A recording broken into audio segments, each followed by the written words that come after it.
Good evening. My name is Zach Glick, and I'm the bass clarinetist with the University Symphony Orchestra. Thank you so much for joining us tonight for our February concert at the end of Winter Quarter. We are so happy to be bringing to you the world premiere of Shawn Okpebholo's new violin concerto with Heather Wittels as our soloist, and of course, the absolutely unbelievable Rachmaninoff's Second Symphony in the second half of our concert.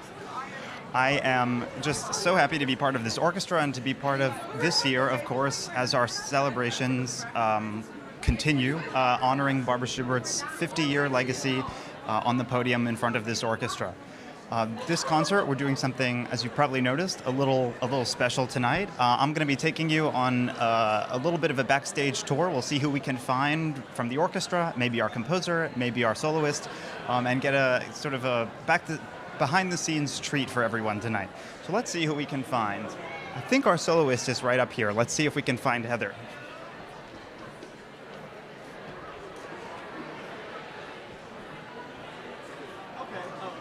Okay, wow. And it looks like here's our composer. So let's see if we can talk to Shawn. Ready? Let's come out here real quick. Here he is.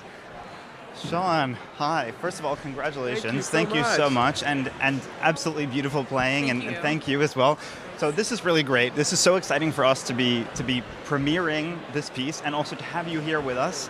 Can you tell us a little bit about your creative process, what it was like maybe working together, maybe, any of the collaboration between the two of you that would have gone into this piece? I will say that as a composer, I do not believe in I get commissioned all the time, but oftentimes you get commissioned and you write the piece and you send it to the player or the conductor. That's not how I work, okay? I write the piece, then I send it to the violinist, in this case, or the conductor, and they look at it and they say, this works, this doesn't work, how about this? Let's talk about this, because we all want the same thing, to have a great piece, and to collaborate is like everything. And I love people, so that helps. Yeah, I completely agree. Shawn is extremely collaborative and open, and we love both of us talking about music and what works and what doesn't and what reminds us of other things. And so it was a very collaborative process, a lot of back and forth. And I mean, he wrote an amazing piece. Even the first draft was incredible. And then he let me make some suggestions and some tweaks. That's awesome. It's really cool to hear your perspective and your side of this. I want to ask also, specifically for you in approaching this piece, since it's new, of course, very new, since there isn't yet a sort of legacy of recordings to reference, how do you go about, approaching, studying this, and mastering it yourself as being the first person to do so? It's super fun. I love exploring music and not having there was no addition, no fingerings, no bowings, and so I got to try everything, and it was super fun. I ran it by a few of my most favorite mentors and friends and colleagues along the way and said, what do you think, this or this or this? And they gave me their opinions, but in the end I got to just make the one I wanted to do, and it was really great. In theater, they say we created a role. The person who premiered the role, they created the role. It's the same thing. She created this role, and so she was the first person to say, what, maybe this bowing works better, or maybe if you do this fingering or whatnot, and so which will be in the score, and it will hopefully last a long time. And so she created this role. I gave her the piece, and she's the first person to premiere it, which she puts her stamp on it. Yeah, which is exciting. Yeah. And another question for your creative process. I really appreciated the imagery you gave us of your time in Wisconsin and how that manifests in the music. Can you talk a little bit more about the link between being in that environment and then coming up with the material itself? Does it sort of occur to you? Do you think about how can I capture this in a certain way? What is that like? It's funny. It's just hard for me to explain, because it's not like I, dream something and write it down. It's not like that. But I get inspired by many art forms, other art forms in music, whether it's the literary arts, or the theater arts, or the culinary arts, okay? Beauty in general, the visual arts. And so when I see a beautiful sky, or like deer literally next to me, or an idea of that comes to me, it just flows. It really does. I don't know where it comes from. I mean, I'm a person of faith, so I do believe there's a higher power that kind of comes through me, But it really is. I'm inspired by so many wonderful, beautiful things, and it comes. Are there specific composers, authors, painters, etc., that resonate with you the most? I mean, there's a long list. I have to go through I have to go through the whole history. But I'm from Bach to Charles Ives to John Adams. Arvo Pärt. I can name a lot of composers that just speak to me. Yeah.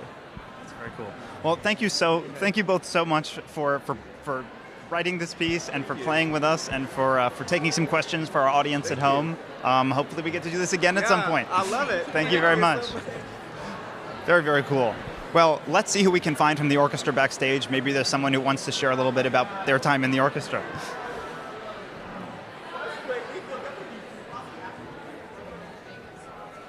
I think I see our concertmaster. Let's see if we can talk to Katie. Katie, can I interrupt you for a few seconds? Would you like to say a few words to our audience watching at home on our live stream? Yeah.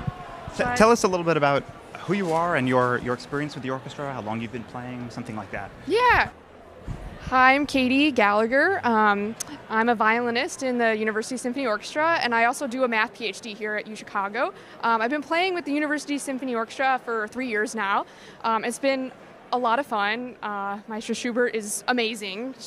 I learned so much from her in rehearsal. I also learned so much from an organizational perspective. I think she's the most organized conductor I've ever met. Our parts are impeccable. She blows up the music. She pastes things it's impeccable. Do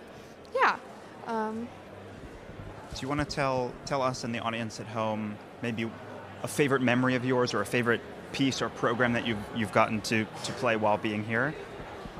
Yeah, absolutely. I really enjoyed last spring when we joined forces with the University Chorus to perform Dona Nobis Pacem. And we had 2 soloists. And kind of one fun memory for me is that one of the soloists, Sarah Braley, she knows some of my members of my family. I got a text after one of our rehearsals. I had shared the concert with my grandparents, and I got a text from my grandma saying, oh, we used to be neighbors with her family. They had the farm next door, and she was good friends with my uncle. So yeah, kind of an interesting familial connection that was unexpected. That's really crazy. Yeah. Had you gotten to actually play with her before, or was it the first time you collaborated musically? It was the first time we had collaborated musically. I had no idea, but during the middle of rehearsal, during the intermission, we went up and she sent a selfie of us to her brother, saying, "Oh, this is Carl's niece." So yeah. Wow. That's really great. Well, thanks so much for chatting with us, and we're gonna keep working our way through, see who else we can find. I think I see a few more folks from our violin section. Hi there. Would you like to say a few words to our audience watching from at home? Why don't you go ahead and introduce yourself to our audience and talk a little bit about how long you've been in the orchestra, and of course you're a violinist, but any other pertinent details to your experience with the University Symphony? Cool. Hi, I'm Mimi Friedman. I play violin in the first violin section. I'm a 4th-year undergraduate, so I've been here for 4 years now. Great.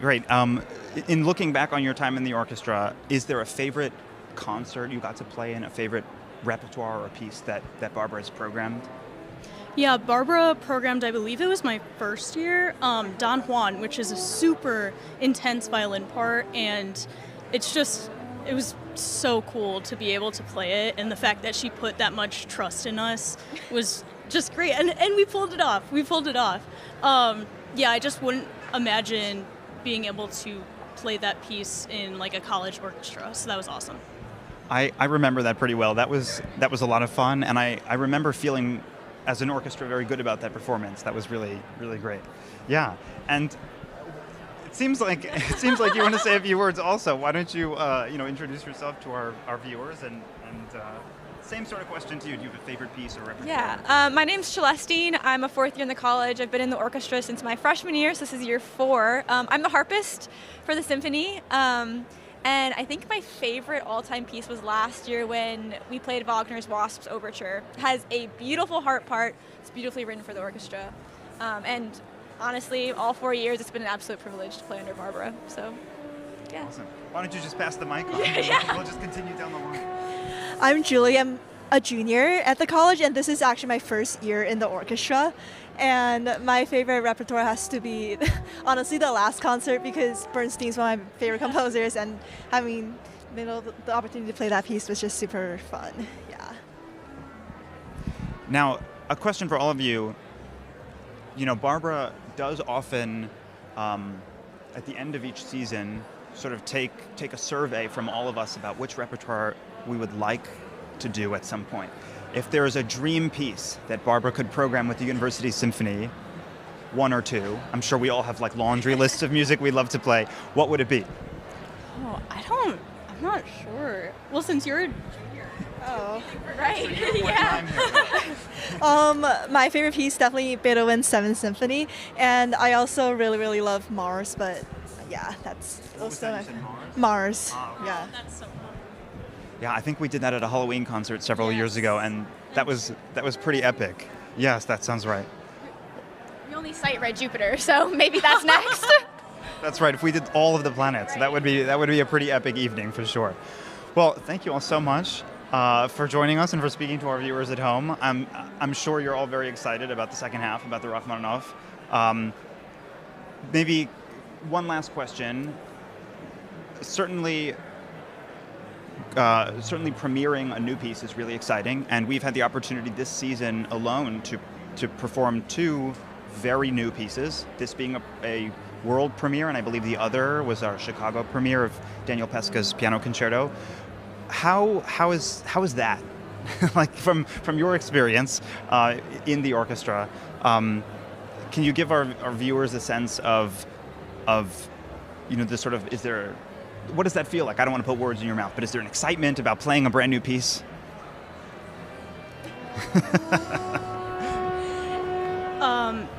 Sorry.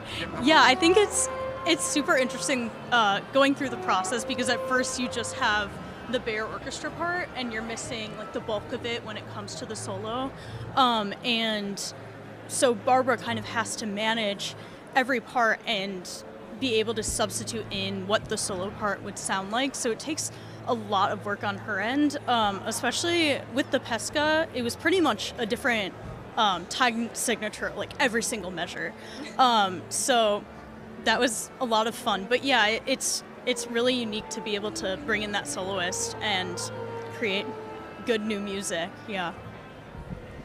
I think something that's interesting about it is there's no recordings to practice with, really. So practicing really all happens at rehearsal. And especially as a harpist, it's fun to see kind of the liberties these 21st century composers take with the harp, because it's not as well known of an instrument. So it's been really fun to see what they do with it. And quite frankly, they've written some very nice harp parts. So it's been fun to play.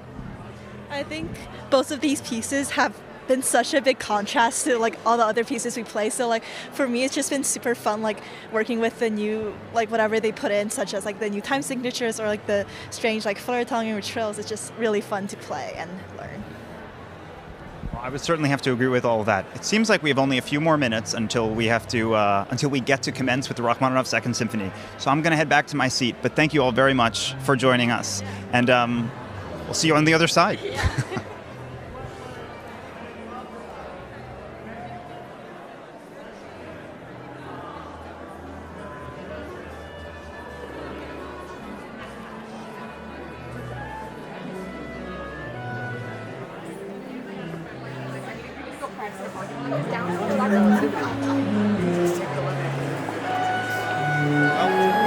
This is me, and I am so excited, first of all, to have been able to share that backstage experience with everyone watching at home, and maybe even a little more excited to get to play the Rachmaninoff Second Symphony for you all. This piece is truly one of my favorites, and I would say maybe even one of the most beautiful things ever written.